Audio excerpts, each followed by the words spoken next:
ಅನಧಿಕೃತವಾಗಿ ಸ್ಥಾಪಿಸಲಾಗಿದ್ದ ಜಗಜ್ಯೋತಿ ಬಸವೇಶ್ವರರ ಪುತ್ಥಳಿ ತೆರವುಗೊಳಿಸಿದ ತಾಲೂಕು ಆಡಳಿತ. ತುಮಕೂರು ಜಿಲ್ಲೆ ತಿಪಟೂರು ನಗರದ ಕೋಡಿ ಸರ್ಕಲ್ನಲ್ಲಿ ತಿಪಟೂರು ಬಸವ ಬಳಗದಿಂದ ರಾತ್ರೋರಾತ್ರಿ ಪ್ರತಿಷ್ಠಾಪಿಸಲಾಗಿದ್ದ ಜಗಜ್ಯೋತಿ ಬಸವೇಶ್ವರರ ಪುತ್ಥಳಿಯನ್ನು ಪೊಲೀಸ್ ಸರ್ಪಗಾವಲಿನಲ್ಲಿ ತೆರವುಗೊಳಿಸಲಾಯಿತು. ಭಾನುವಾರ ರಾತ್ರೋರಾತ್ರಿ ಜಗಜ್ಯೋತಿ ಬಸವೇಶ್ವರರ ಪುತ್ಥಳಿ ಸ್ಥಾಪಿಸಲಾಗಿದ್ದು, ಬೆಳಿಗ್ಗೆ ತಾಲೂಕು ಆಡಳಿತ ಅನಧಿಕೃತವಾಗಿ ಸ್ಥಾಪನೆ ಮಾಡಲಾಗಿದ್ದ ಪ್ರತಿಮೆಯನ್ನು ತೆರವುಗೊಳಿಸಲು ಮುಂದಾದಾಗ ಪೊಲೀಸರು ಹಾಗೂ ಬಸವ ಬಳಗ ಹಾಗೂ ವೀರಶೈವ ಲಿಂಗಾಯತ ಸಂಘದ ಮುಖಂಡರ ನಡುವೆ ವಾಗ್ವಾದ ನಡೆಯಿತು.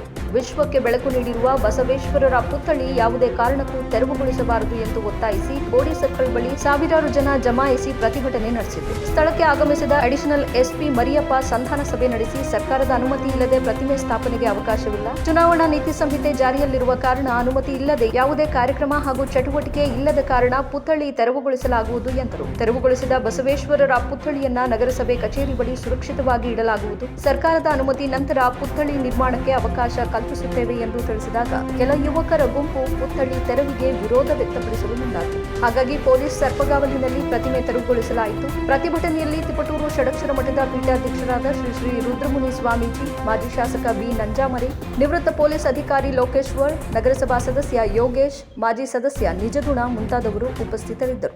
ರಾತ್ರೋರಾತ್ರಿ ಈ ಥರ ಕೋಡಿ ಸರ್ಕಲ್ ವೃತ್ತದಲ್ಲಿ ಮಂಟಪದಲ್ಲಿ ಬಸವೇಶ್ವರ ಅವ್ರದ್ದು ಪ್ರತಿಮೆನ ಯಾರು ಸ್ಥಾಪನೆ ಮಾಡಿದ್ದಾರೆ, ಅದು ಕಾನೂನು ಬಾಹಿರ. ತಮಗೆಲ್ಲರಿಗೂ ಗೊತ್ತಿರೋಂಗೆ ಪಬ್ಲಿಕ್ ಪ್ಲೇಸಲ್ಲಿ ಮಾಡೋದು ಕಾನೂನು ಬಾಹಿರ. ಹಾಗಾಗಿ ನಾವು ಅದನ್ನು ಸೇಫಾಗಿ ಈಗ ಎವಿಕ್ಟ್ ಮಾಡಿ ನಗರಸಭೆ ವ್ಯಾಪ್ತಿಗೆ ತೊಗೊಂಡಿದ್ದೀವಿ. ನಂತರ ದಿನಗಳಲ್ಲಿ ಏನು ಕಾನೂನು ಚೌಕಟ್ಟಿನಲ್ಲಿ ಏನಾಗಬೇಕು ಅದರಂತೆ ಕ್ರಮ ಆಗುತ್ತೆ. ಈಗ ಯಾವುದೇ ರೀತಿ ಇಶ್ಯೂ ಇಲ್ದಂಗೆ, ಏನು ಸಮಸ್ಯೆ ಇಲ್ದಂಗೆ ನಾವು ASP ಸರು ಆ್ಯಂಡ್ ಎಲ್ಲರೂ ಟೀಮ್ ಎಲ್ಲರೂ ಸೇರಿ ಕೂಡ ಜನನು ನಮಗೆ ಸ್ಪಂದಿಸಿದ್ದಾರೆ. ನಾವೆಲ್ಲರೂ ಸೇರಿ ಒಟ್ಟಿಗೆ ಅದನ್ನು ಎವಿಕ್ಟ್ ಮಾಡಿದ್ದೀವಿ. ನಗರಸಭೆಯ ಕಸ್ಟಡಿಗೆ ಕೊಡ್ತಾ ಇದ್ದೀವಿ.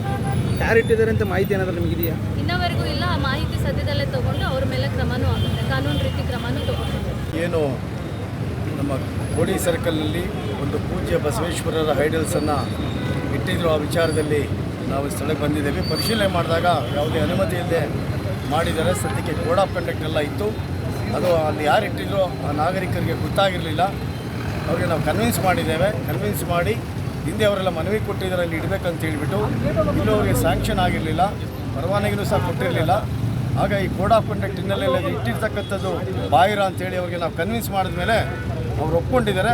ಅವರ ಅನುಮತಿ ಮೇರೆಗೆ ಮತ್ತು ತಾಲೂಕು ಆಡಳಿತ ಈ ಒಂದು ಸಮಕ್ಷಮದಲ್ಲಿ ನಾವು ಅವರಿಗೆ ಮಾತನಾಡಿ ಕನ್ವಿನ್ಸ್ ಮಾಡಿ ಇದನ್ನು ರಿಮೂವ್ ಮಾಡಿಸಿದ್ವಿ. ಮುಂದಿನ ದಿನಗಳಲ್ಲಿ ಇರ್ತಕ್ಕಂಥ ಸಂಬಂಧಪಟ್ಟಂತೆ ಅದನ್ನು ತಾಲೂಕು ಆಡಳಿತ ತೀರ್ಮಾನ ತಗೊಳ್ತಿದೆ. ಇಷ್ಟನ್ನು ನಾವು ಇವತ್ತು ತೆರವುಗೊಳಿಸಿದ್ದೇವೆ. ಎಲ್ಲರಿಗೂ ಧನ್ಯವಾದ.